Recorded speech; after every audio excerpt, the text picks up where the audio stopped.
Résistance à la barbarie fasciste. Résistance à la barbarie des nationalistes. Résistance à la barbarie de la différence. Résistance à la barbarie des homophobes. Rwanda. Algérie. Tchétchénie. Résistance contre la barbarie Résistance à fasciste. la domination. Résistance à la barbarie des nationalistes. Résistance à la barbarie de l'indifférence. Résistance à la barbarie des médias de Résistance à la barbarie des mœurs.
Avez-vous appris la mort de Lucien? Ben, le soir, que j'ai lu le dimanche, alors qu'il paraît qu'il n'a été fusillé que le lundi. Il y avait la liste de ceux qui avaient été fusillés. Il n'y avait pas d'autre possibilité que de combattre l'occupant, premièrement, et surtout l'occupant fasciste avec une idéologie qui était pour nous dramatique. Non seulement la persécution des Juifs, mais aussi la persécution que ces Chinois, des malades mentaux, des homosexuels, de tous ceux qui ne partageaient pas l'idéologie criminelle pour nous de Hitler.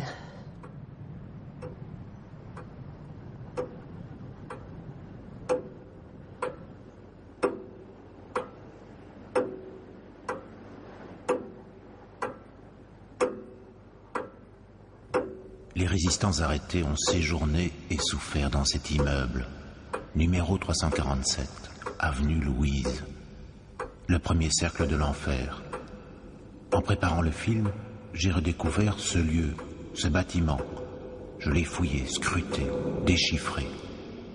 Il a été occupé de janvier 43 à août 44 par la police SS, la Gestapo. Rien ne le distingue des immeubles voisins de l'avenue. Il est habité, cossu, anodin comme tous les lieux où l'on torture.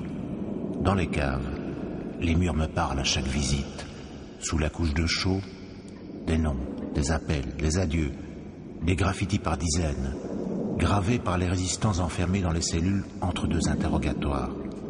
Ces traces résonnent comme des cris inarticulés. C'est un lieu de mémoire majeur, voué à disparaître avec le temps, mais personne n'en a cure. L'oubli arrange bien les bourreaux. Ils se fondent dans la foule. Ils passent.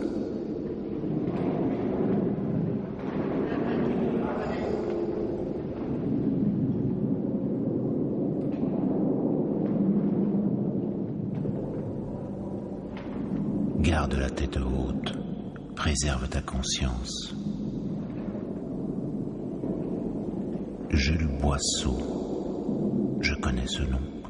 C'est un responsable clandestin du Parti communiste, à Molenbeek. En dessous, je lis « à mon petit ». Puis un nom illisible. Interrogé les 21 et 22 août 44. Jules Boisseau ne revient pas de déportation. Il périt dans le naufrage d'un cargo chargé de détenus le 1er mai 45. dans la baie de Lubeck.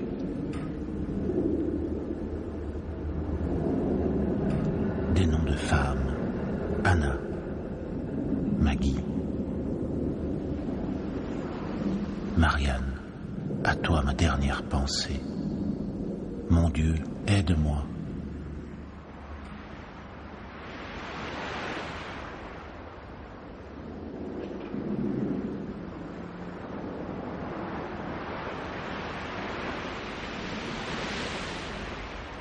Lucien, 19 octobre 43, instruction. Mais il ne s'agit pas de Lucien Orphinger.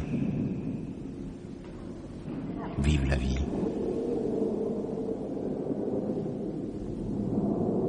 Debout les damnés de la terre, debout les forçats de la faim. Le refrain de l'Internationale par un militant communiste.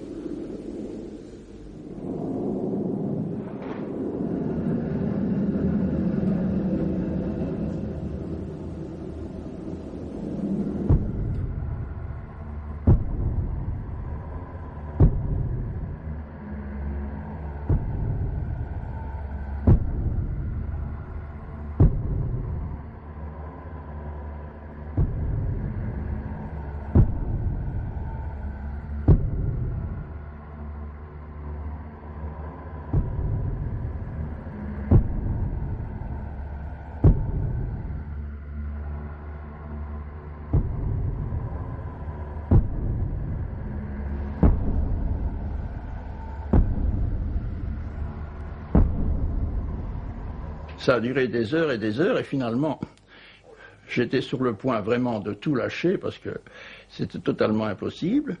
Quand ce sont mes tortionnaires qui sont arrêtés de fatigue, et il était temps pour eux d'aller dîner, c'était le soir.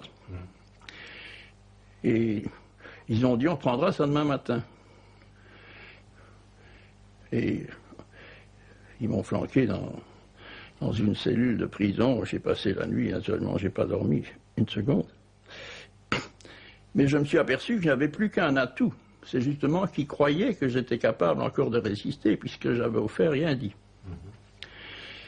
Mais j'étais une coquille vide. À l'intérieur, j'étais totalement vide. C'est-à-dire, toutes mes bases de résistance avaient disparu. Et je voyais bien que la moindre chiquenaude allait me leur faire dire tout ce qu'ils voulaient, enfin, parce que j'avais plus aucune résistance. Je me suis aperçu, ça a été la première découverte tragique, moi qui étais assez orgueilleux et confiant, sûr de moi, je me suis aperçu que j'étais tout d'un coup à la merci de ces gens.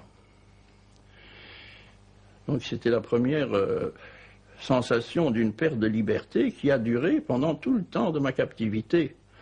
Aux mains de ces gens, j'ai toujours été aux mains de ces gens-là.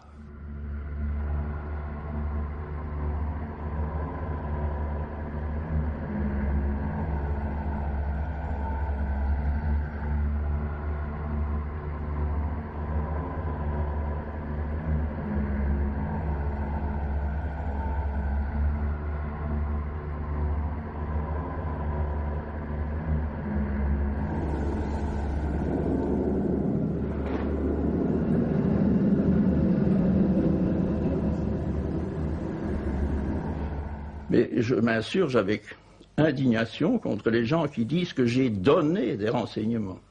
Parce que donner, c'est un acte libre. Dénoncer, c'est un acte libre.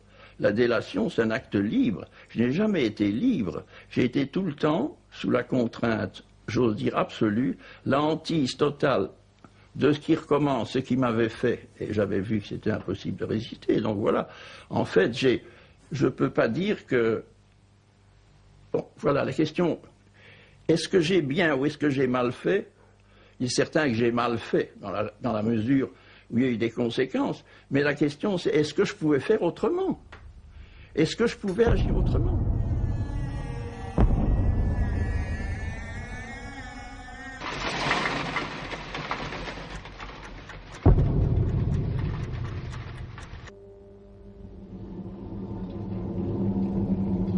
Parmi les partisans dénoncés et entraînés dans les catacombes de l'avenue Louise, tous n'ont pas parlé. Malgré de longues séances de torture, Jacques Grippa, chef de l'état-major des partisans, il n'a pas parlé. Ses collaborateurs directs n'ont pas parlé.